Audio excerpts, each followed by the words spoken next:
Bismillahirrahmanirrahim. Assalamualaikum warahmatullahi wabarakatuh. Bertemu lagi dengan Umi Nini Gawa dan Maira TV YouTube channel untuk Sirah Nabawiyah. Saudara-saudaraku muslim yang dirahmati Allah SWT, yang usianya diberkahi Allah SWT, yang panjang umur, sehat afiat, semua selalu dalam lindungan Allah SWT. Untuk pandemi COVID-19 ini, jangan lupa ikuti protokol kesehatan yang dianjurkan oleh pemerintah ya. Dan kita dengan mendengarkan, membaca Sirah Nabawiyah, kisah Rasulullah, insya Allah kita akan lebih meningkatkan keimanan kita untuk mencintai baginda Rasulullah. Yang dengan apa kita bisa mencintai baginda Rasulullah? Tentu saja kita dengan bersolawat. Bersolawatlah semua saudara-saudaraku dimanapun berada, anak-anakku, cucu-cucuku, sahabat-sahabatku semua. Bersolawat adalah akan memberikan insya Allah di akhirat Rasulullah memberikan syafaatnya. Amin ya rabbal alamin. Jangan lupa like, subscribe, komen, dan sebarkan. Terima kasih. Kita mulai ya. Allahumma sholli ala Sayyidina Muhammad wa ala ali Sayyidina Muhammad. Untuk bab yang ke-31 ini, orang-orang Quraisy itu entah bersungguh-sungguh atau mengejek selalu minta mukjizat kepada Rasulullah SAW. Kalau hai Muhammad, kata orang Quraisy, kalau Tuhanmu bisa menurunkan mukjizat kepada kita semua, kita akan beriman kepadamu. Dari salah seorang dari kaum Quraisy seperti itu. Ada lagi yang, hai Muhammad, apabila engkau benar-benar Rasulullah, mintalah bukit Safa dan Marwah disulap menjadi emas. Nah, itu lagi, ada lagi. Kalau memang itu benar, kalau Tuhanmu itu tidak sanggup menyulap bukit Safa dan Marwah menjadi emas, turunkanlah ayat-ayat suci Al-Quran itu berbentuk buku yang diturunkan langsung dari langit. Ada yang minta seperti itu. Rasulullah tidak menanggapi sama sekali permintaan-permintaan orang Quraisy yang tidak masuk akal itu. Rasulullah yang tetap diam dan tenang menjadikan orang-orang Quraisy tambah kesal dan tambah marah. Dari waktu ke waktu, sering di muka umum dan di depan orang banyak, orang-orang Quraisy selalu meminta sesuatu kepada Rasulullah SAW, hal-hal yang mustahil. Hai Muhammad, kami dengar engkau selalu menceritakan tentang malaikat Jibril. Tunjukkanlah dong kepada kami seperti apa malaikat Jibril itu. Apabila engkau menunjukkan malaikat Jibril, kami semua akan beriman kepadamu. Selalu begitu meminta dan meminta. Lagi, hai Muhammad, kalau Tuhanmu memang sehebat yang kau ceritakan, ya, yang kau katakan, yang kau ceritakan, mintakanlah kepada Tuhanmu itu, hidupkanlah orang tua kami yang sudah meninggal. Muhammad, ada yang minta lagi, hai Muhammad, orang Quraisy itu memang penampilannya keras dan kasar. Katamu engkau membawa agama kasih sayang Allah, kasih sayang buat seluruh kami. Tolong, kalau begitu mintalah Tuhanmu agar membuatkan mata air lagi yang rasanya lebih enak dari sumur air Zam-Zam, katanya seperti itu. Karena penduduk Mekah ini sangat memerlukan air. Ya, setidaknya mintakanlah Tuhanmu untuk melenyapkan juga bukit-bukit yang mengelilingi kota Mekah ini agar bangsa-bangsa lain di luar ini bisa keluar masuk dengan mudah. Seperti itu, banyak sekali yang diminta. Jawaban untuk kaum Quraisy itu Allah sendiri yang menjawab, karena Rasulullah tetap diam dan tenang, tidak menjawab. Akhirnya Allah SWT yang menjawab sendiri, yaitu surat Al-A'raf surat 7 ayat 188. Umi Nini bacakan ya. A'udzu billahi minasyaitonir rajim. Bismillahirrahmanirrahim.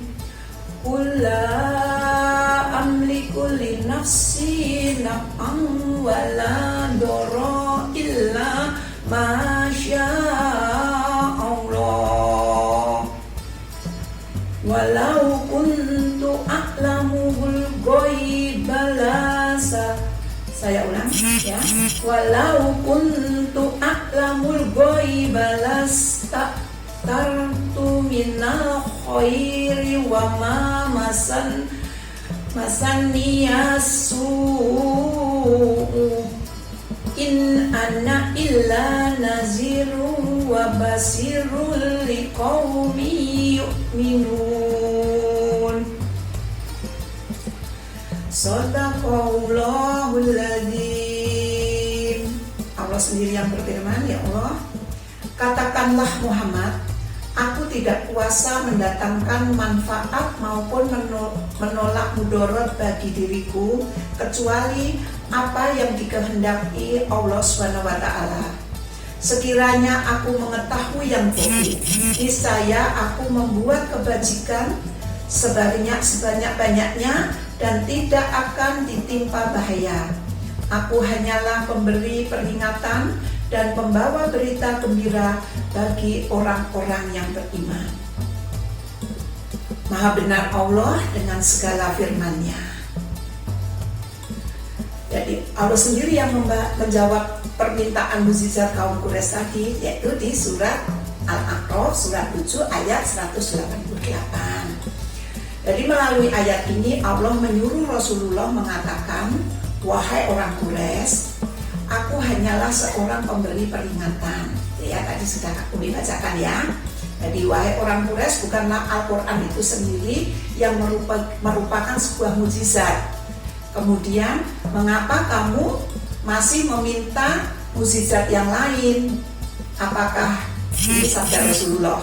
Apakah jika mukjizat itu benar-benar diturunkan, kamu akan beriman kepadaku? Bukankah jika mukjizat itu turun, kamu akan mengatakan bahwa aku hanyalah seorang penyihir yang mengada-ada? Wahai orang Quraisy, sabda Rasulullah, kalau kamu tidak mau menyembah Allah SWT dan tetap menyembah berhala-berhalamu, mengapa tidak kamu meminta saja kepada berhala-berhalamu itu, Uzza dan Lata, minta mukjizat-mukjizat kepada berhala-berhalamu? Bukankah kamu tahu bahwa berhala-berhala itu diam, tidak bisa bergerak, hanya terbuat daripada batu, kayu, tidak bisa mendatangkan kebaikan?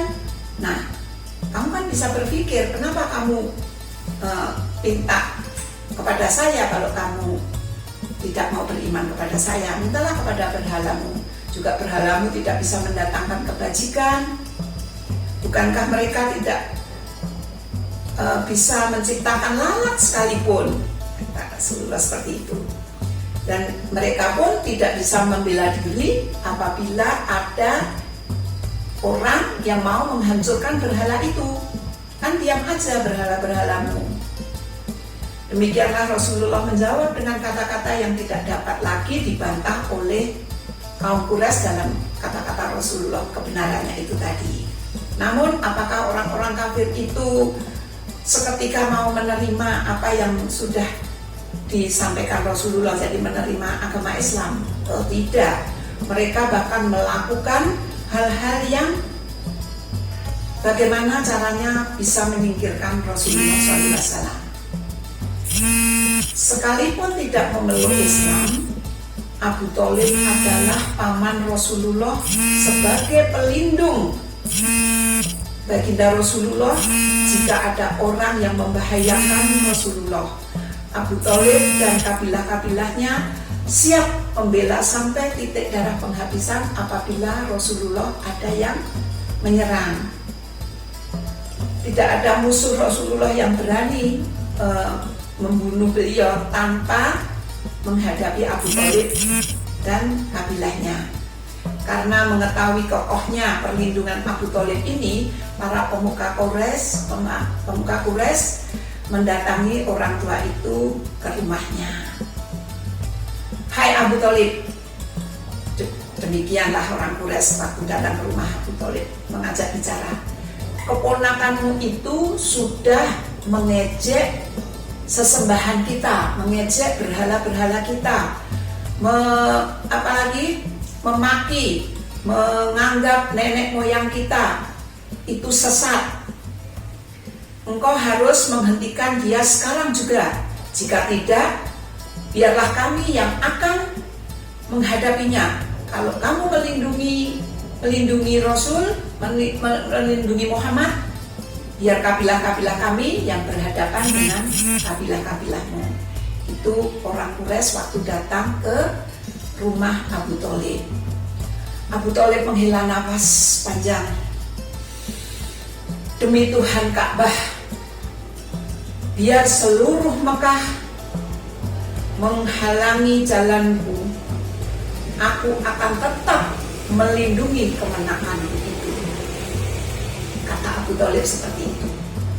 Para pemimpin Quraisy saling berpandangan, lalu pergi tanpa berkata apa-apa. Bagaimanapun mereka belum sanggup menghadapi perang saudara, perang saudara yang ada di kota Mekah ini untuk saling menghancurkan, belum pada sanggup. Mereka memutar akal dan menemukan muslihat yang lain. Para pemimpin Quraisy itu kembali mendatangi Abu Thalib sambil membawa serta laki-laki yang gagah tampan di kota Mekah yang bernama Amarah bin Walid. Ia adalah pemuda Quraisy itu yang tadi saya bilang perkasa, gagah perkasa dan tampan wajahnya. Hai Abu Thalib, ambillah pemuda ini, jadikan dia sebagai anakmu. Namun jadi pemuda ini ambillah sebagai anakmu, sebagai milikmu. Namun kamu tukar pemuda yang gagah ini dengan Muhammad dan keponakanmu itu. Muhammad keponakanmu yang menyalahi agama kita dan agama nenek moyang kita, yang memecah belah persatuan kita.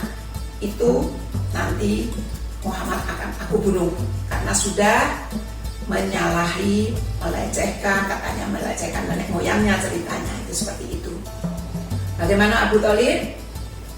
Kamu setuju kemenanganmu Muhammad aku tuker dengan Amarah bin Walid yang perkasa, gagah dan tampan?